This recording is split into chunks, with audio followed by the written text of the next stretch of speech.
It's been 3 years since Japan was rocked by one of the most powerful earthquakes recorded in modern times, and the country is still coping with the aftermath.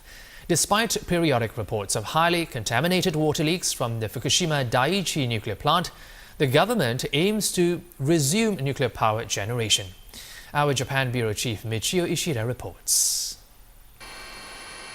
The world watched in horror as reactors 1 to 4 at the Fukushima Daiichi nuclear plant exploded in the aftermath of the 9.0 magnitude quake that struck off Japan's coast.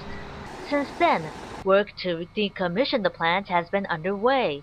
The next stage for authorities is removing fuel rods from the pool of Unit 4, which is due for completion in November. But the process is complex and delicate and is forecast to take up to 40 years to complete.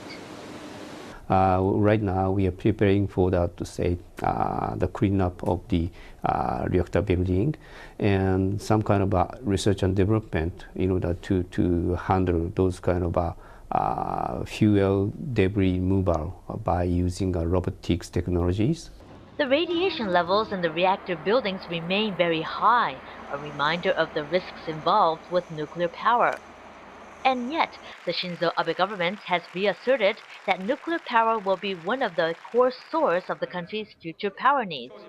The safety will be the first issue, but on the other hand, we also think about the economical impact. We spent $38 billion, roughly speaking, for this fiscal year, were additionally spent for the alternative fuel cost in order to compensate the nuclear power.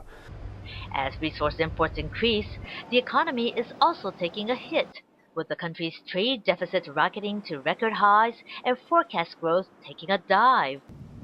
That burden is being reflected in public opinion polls, with the majority of Japanese opposed to restarting nuclear power plants, as well as boosting the cause of anti-nuclear activists who've set up a tent manned 24 hours a day right here in the middle of the government's district in Tokyo. The Japanese government gives out subsidies to communities hosting nuclear plants. Those communities took the money in the hope that a disaster would never strike. In Fukushima, nature called the bluff of the local community, and now the entire country has been forced to re-evaluate the risk. But the Abe administration appears to be willing to accept the risks inherent in nuclear power. Michio Ishida, Channel News Asia, Tokyo.